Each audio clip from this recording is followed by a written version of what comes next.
Muy bien, seguiremos con la historia de los sefaradíes. Torquemada, ferviente enemigo de la presencia judía en la península, propuso varias veces a los reyes católicos considerar la expulsión de los hebreos de la península ibérica, moción que encontró oposición en el rey Fernando, quien tenía intereses y negocios con muchas familias judías aragonesas de Aragón, tales como las familias Caballería y Santángel, quienes en parte financiaron la expedición que llevaría a Cristóbal Colón a descubrir América. Incluso numerosos historiadores como Bención, Netanyahu y Henry Charles Lee aseguran que la madre de Fernando II de Aragón, Juana Enríquez, ya, Juana Enríquez era judía, y por lo tanto él mismo descendía de los judíos convertidos al catolicismo en el siglo XIV. Fuentes históricas citan la labor de convencimiento que Torquemada hizo al rey católico.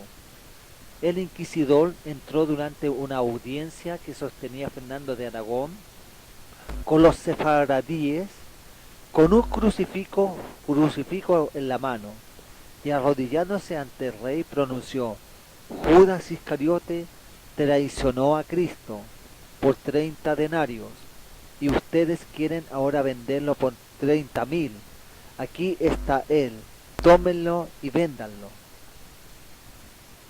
Tras la toma de la ciudad de Granada en manos del caudillo moro Boabdil en 1492, se firma el edicto de la Alhambra, en el que se pide o la conversión de los judíos españoles al cristianismo o su salida definitiva del territorio en un plazo de 3 meses. Famosa es la intervención de un judío ilustrísimo y de familia noble, tesorero personal de los reyes católicos, don Isaac Abravanel, quien le solicitó la reconsideración de tal disposición. Los reyes católicos ofrecieron a Abravanel y a su familia garantías y protección. Sin embargo, salió junto con sus compatriotas al exilio. Abravanel se cuenta hoy entre los nombres de quienes gestionaron el apoyo financiero a la expedición de Cristóbal Colón. La salida de los judíos comenzó en poco tiempo en todas las ciudades de España.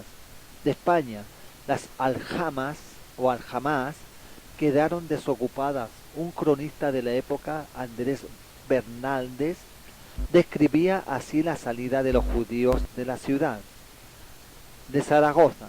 Salieron de las tierras de sus nacimientos, chicos y grandes, viejos y niños, a pie, y caballeros en asnos y otras bestias y en carretas, y continuaron sus viajes cada uno a los puertos que habían de ir, e iban por los caminos y campos por donde iban con muchos trabajos y fortunas, unos cayendo, otros levantando, otros muriendo, otros naciendo, otros enfermando, que no había cristiano que no hubiese dolor de ellos, y siempre por donde iban los convidaban al bautismo, y algunos con la cuita se convertían y quedaban, pero muy pocos, y los rabinos los iban esforzando y hacían cantar a las mujeres y mancebos, y tañer panderos y adufos para alegrar la gente, y así salieron de Castilla.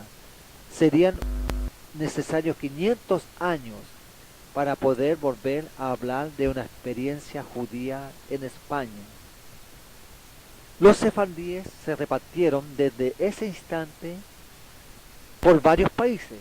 Algunos se establecieron en el sur de Francia, en las ciudades de Bayona y San Luis de Luz. Otros fueron a Portugal, primero, de donde no fueron expulsados, sino convertidos al cristianismo. a diferencia de los que habitaban en las coronas españolas, dirigiéndose una proporción de hebreos a países como Holanda y las ciudades hanseáticas del norte de Alemania, como Bremen o Hamburgo. Algunos más se esparcieron en los reinos moros de Marruecos o incluso Siria, mientras que una pequeña fracción de ellos se establecieron en países como Dinamarca, Suiza o Italia. Muchos sefaradíes permanecieron en España bajo una supuesta apariencia de conversión cristiana, llamados los marranos, y posteriormente se trasladaron a algunas islas del Caribe, como Jamaica e incluso Brasil, Perú y México, donde muchos de ellos participaron en las campañas conquistadoras y expansionistas de España y Portugal. Sin embargo, la gran mayoría de los sefaradíes serían recibidos en el Imperio Otomano, que a la sazón estaba en su máximo apogeo. El sultán Bayaceto II permitió el establecimiento de los judíos en todos los dominios de su imperio, enviando navíos de la flota otomana a los puertos españoles y recibiendo a algunos de ellos personalmente en los muelles de Estambul, como consta una pintura del ilustrador Mevlüt Akildis. Es famosa su frase Gonderen kel kaibe del ben kazanrum. Aquellos que les mandan pierden, yo gano. Ya, muy bien, Misahim.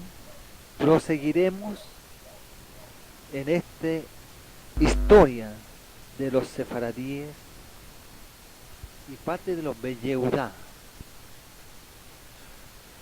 Los sefaradíes establecieron 4 comunidades en el Imperio Otomano, por mucho más grandes que cualquiera de las de España, siendo las 2 mayores la de Salónica y la de Estambul, mientras que la de Esmirna en Turquía y la de Safed en Palestina fueron de menor tamaño.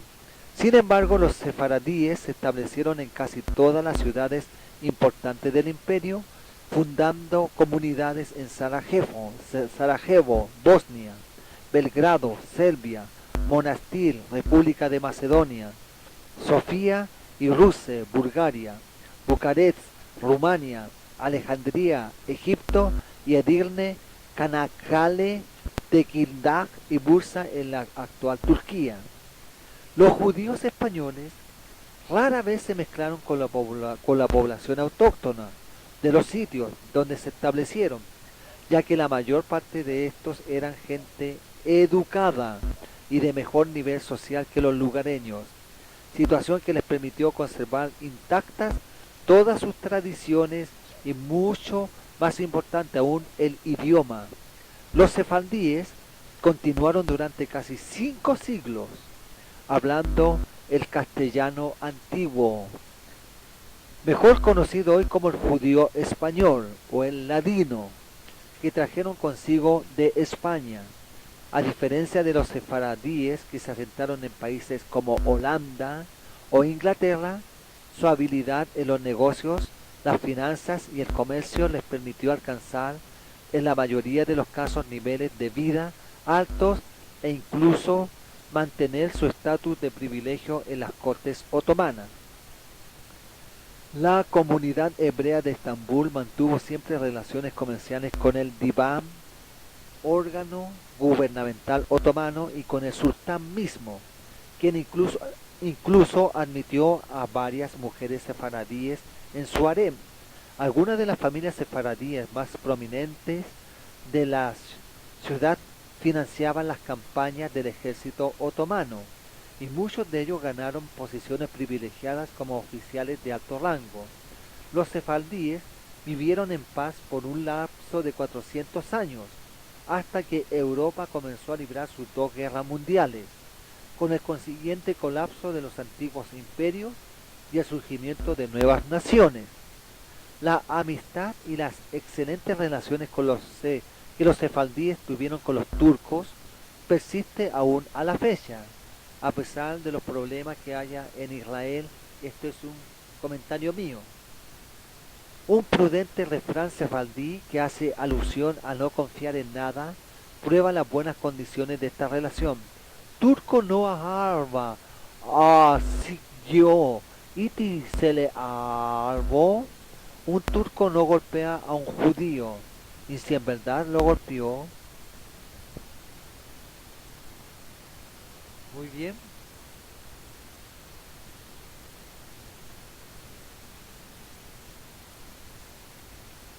Mis ajim, mis ajotot, hermanos, hermanas,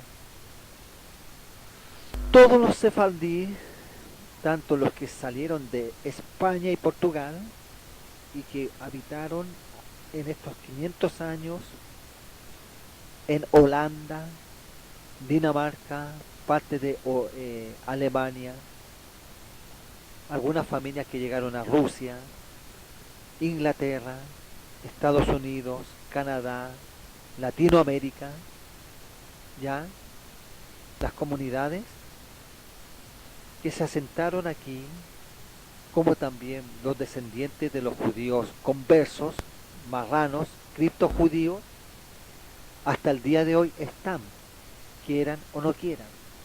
Y como les he dicho, Baruch Hashem Adonai conoce sus huellas digitales,